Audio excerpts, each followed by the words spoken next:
수석조사 애매한 그 부류의 그 조사인데 아무튼 권역선입니다. 그 뭐 이렇게 우리 보좌관님이 자료 내달라고 해서 그동안 이렇게 정리했던 것을 한꺼번에 이렇게 쭉 했어요. 그러다 보니까 다른 선생님들에 비해서 양이 좀 과도하게 많아졌는데 발표하는 시간은 그렇게 많지 않도록 최선의 노력을 다하겠습니다. 저번 주에 이제 우리 저기 우리 정경원 쌤 출연하셨던 시사진단을 제가 저번 주 목요일 날 또 찍었어요.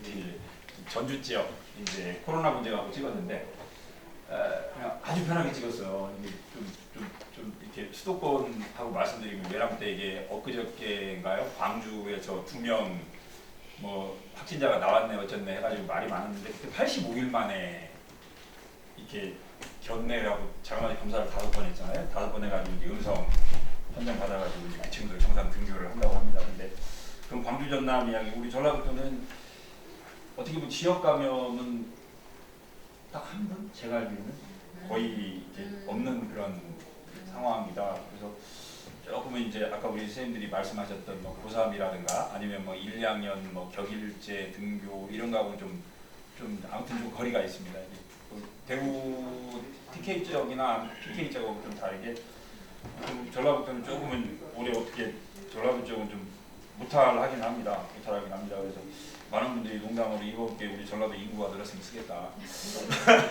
제 그런 농담을 하시긴 하시던데 이렇게 맨 앞에 있는 건 뭐 코로나하고는 원래 상관없이 금년이 실제로 그동안 대학 입시에 있어서 올해 가장 블레이크의 한 해. 그래서 수험생이 올해는 뭐 수능 시험 난이도 이걸 차치하고 올해는 과연 어느 정도 수험생이 감소할 거냐, 얼마나 감소할 거냐 이게 굉장히 솔직히 하면 코로나가 없었으면 원래는 수험생 숫자를 가지고 올해 같은 경우 굉장히 좀 현안으로 많이 논의가 됐어야 되는데 그 부분이 이제 완전히 죽어버린 거죠. 이게 제가 볼 때는 저번에 이렇게 4월 모평은 아니었지만 아무튼 4월 모평입니다. 결과론적으로 발표할 때는 경기도 거 4월 모평으로 발표를 했으니까 그때 수험생 인원이 32만 972명 응시함으로 되어 있습니다. 근데 이제 보니까 인천이 반토막이더라고요.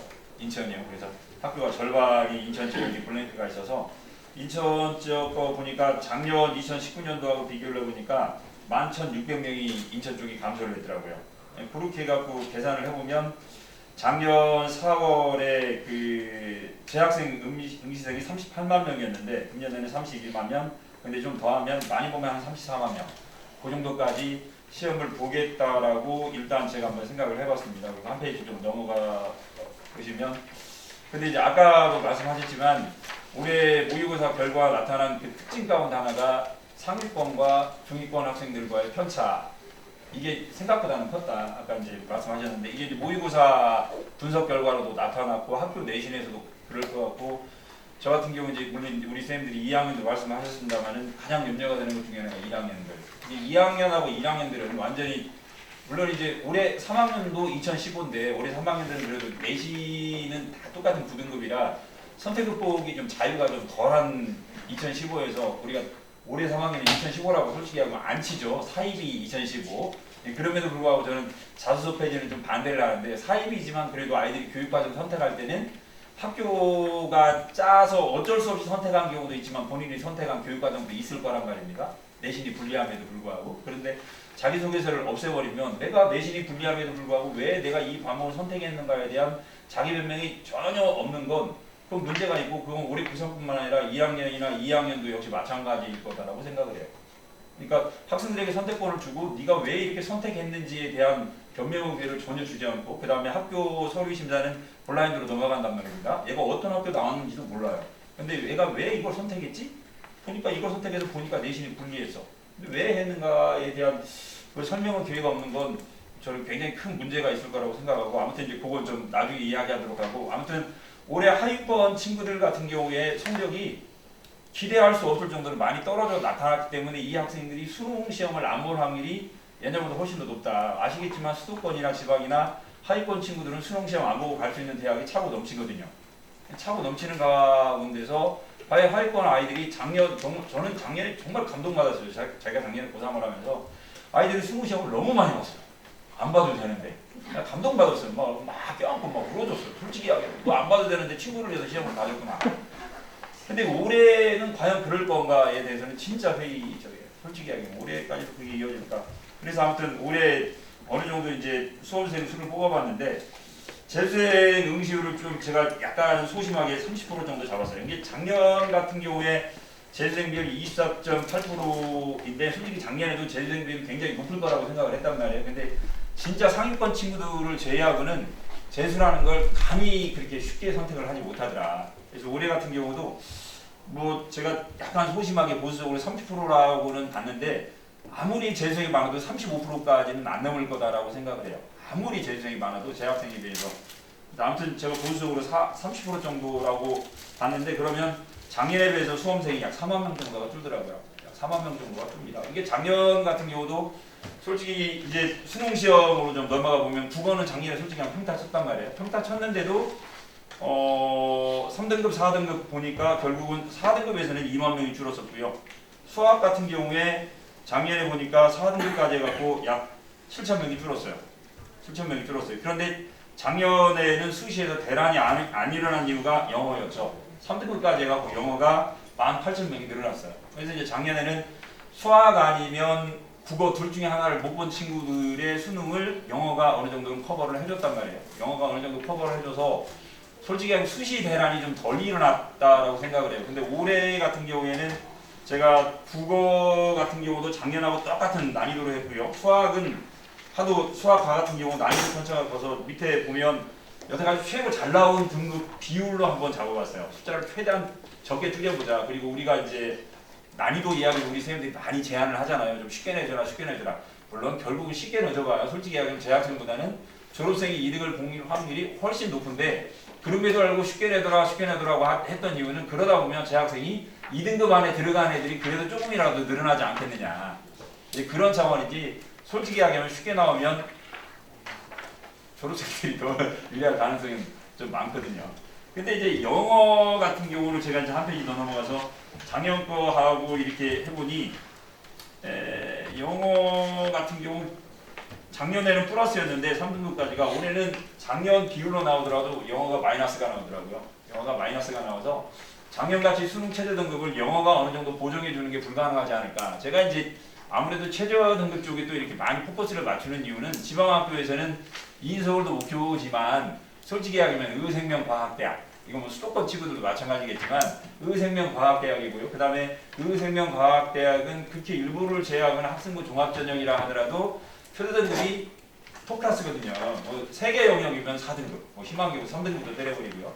그 다음에 4개 영역 같은 경우도 5등급, 6등급 뭐 이런 식으로 이렇게 했는데 작년 같은 경우 의생명과학대학에서 최저 등급을 3개 영역을 설정한 대학은 그래도 영어가 보정을 해줘서 그렇게 이렇게 졸업생들이 많이 입학을 하지 않았어요. 근데 우리 지역 같은 경우 전북대가 4개를 반영하는 대학이란 말입니다. 4개이고 이제 일반은 6, 그 다음에 지역인재 전형은 일반은 5, 지역인재는 6 그래요. 지역인재 전형은 6 그러는데 4개 6인데 작년에 이제 원광대 같은 경우 3개 하는 데는 졸업생들이 많이 들어갔어요. 3개는 그래도 아까 얘기한 대로 보정이 가능하니까. 근데 4개 영역 합이 6인 데는 솔직히 하기면 우리 재학생들에게 굉장히 마이너스 효과를 많이 주는 게 아이들이 학종을 생각을 안 해버려요.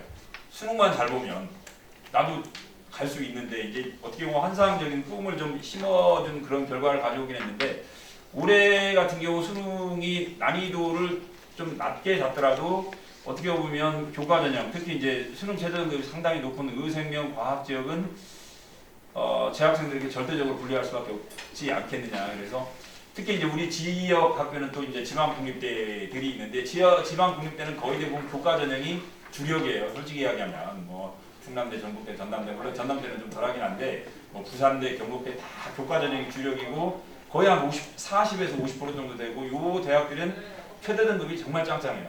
최대 등급이 짱짱한데 올해 아무리 수능 시험을 저희가 쉽게 내더라도 수능 최대 등급이 조절되지 않는다라고 한다면 아마 수시 대란이 일어나고 이건 거의 대부분 정시로 2월 될 가능성이 좀 크단 말이에요. 정시로 2월 되고 그러면 어떤 일이 벌어지냐면 내신 성적이 좋지 않았던 친구들도 재학생들 가운데서도 내신 성적이 좋지 않았더라도 수능 최저만 맞추면 지방 국립대라든가 의생명과학대학에 진출할 수 있게 되고 이건 이제 공교육 특히 이제 내년부터 2015 교육과정이 본격화된다는 차원에서 봤을 때는 공교육이 무너진다는 이야기는 2015가 그냥 손들이 흔들리는 거거든요. 어렵고 힘든 과목 절대 안 하겠다는 이야기죠. 수능 시험에 잘 나오는 과목으로만 집중하게 되고 그렇게 되면 차라리 어떻게 보면 2009보다는 모난 교육과정이 될 가능성이 훨씬 교육은 교육대로 부실해지고 아이들은 그냥 하기 쉬운 과목만 하려고 하는 그런 그 결과를 가져올 가능성이 크기 때문에 조금 올해는 아까 우리 여러 선생님들이 말씀해 주셨지만 서울대뿐만 아니라 수도권 대학은 솔직히 이야기하면 최저등급 들어가는 대학이 별로 많지는 않으니까 순수 학종들이 많지. 근데 이제 지방 국립대 같은 경우에는 공교육의 정상화라든가 아니면 2015의 안정적인 운영을 위해서라도 조금 최저등급을 1등급 내지 2등급 정도를 내려주지 않으면 수시 대란이 일어난다. 수시 대란이 일어나면 내년도 교육과정도 좀 원활하지 못하다라고 생각을 하고 뭐 발제 두 번째 건 그냥 쭉 있는 건데 저 같은 경우도 아까 이제 우리 박 선생님이 말씀하신 대로 올해 부산들이 학종에서 그렇게 불리하지만은 않다. 왜냐면 3학년들은 코로나에 표가 안 나오잖아요. 근데 재학생들은 코로나 물론 일부 저도 이제 그 진학 관련 내용을 보면 코로나가 도리 역작용도 일으킬 수 있으니까 코로나 단어를 배제하다라고 이야기를 하긴 하지만 뭐 역경이라든가 이런 것들을 극복하는 과정들이 올해 고3 친구들은 충분히 드러날 수도 있다라는 그런 측면이고요. 그 다음에 조금 그래도 학종이 어느 정도는 유지가 돼야 된다는 게 생활기록부 같은 경우가 2학년 때 마감되는 게 아니라 되게 3학년 때 마무리를 하려고 이렇게 하는 경우가 솔직히 많거든요. 그래서 3학년 때 우리 친구들이 마무리할 수 있는 기회는 어느 정도 있어야 된다라고 이렇게 생각을 하고 있습니다. 그리고 옛날에 한번 우리 지역 교육감님인 김성환 교육감님이 고등학교 2학년까지만 해가지고 어떻게 수능 시험을 내보자라고 하는 것들은 긍정적인 측면보다는 부정적인 측면이 더 많다. 특히 이제 자연계열 친구들 같은 경우에는 과학 과목을 뭘 선택하느냐, 특 과목을 뭘 선택하느냐에 따라서 본인의 진로가 성격이 뚜렷하게 나타나는데 그 부분을 이렇게 좀 생활기록부라든가 특히 이제 수능 같은 데서 배제를 해버리면 서울대 같은 경우 입시 대란이 솔직히 일어나잖아요. 특 과목이 없으면 서울대 같은 경우 그래서 저 이제 이건 좀 쓴 지 오래된 건데 그래서 2학년 교육과정까지만 해서 수능 시험을 한다는 것은 엄청난 혼란을 가져올 가능성이 있기 때문에 특히 이제 올해가 2015라는 측면에 보면 작년에 학교에 따라서 교육과정 운영의 난이도가 있는데 투 과목을 미리 끝내버린 학교도 있고 특히 이제 뭐 여기 이제 자사고라든가 특목고 같은 경우 2학년 때로 끌어내려서 운영한 학교도 굉장히 많단 말입니다. 이제 그런 학교하고 일반 고등학교하고 학력 경차만은 더 심화시킬 가능성이 있기 때문에 그 부분은 좀 반대한다는 옛날에 글이 있었습니다. 그래서 그거까지 한번 정리해 보겠습니다. 감사합니다. 제가 이제 우리 애들을 대학 보낸 지 하도 오래돼가지고 그때 대학 보낼 때 정말 머리에 쥐가 나고 제가 특별히 공부도 진짜 안 되는 거 가지고 하면서 되게 어려웠었거든요. 근데 오늘 우리 권영수 선생님 말씀이 되게 막 그 구체적인 막 입시 막 전형의 비율 막 그 이런 것까지 막 다루시니까 갑자기 그때 그 악몽이 막 생각이 나면서 제가 잘 따라가고 있는지 잘 좀 어려움이 있네요. 근데 어쨌든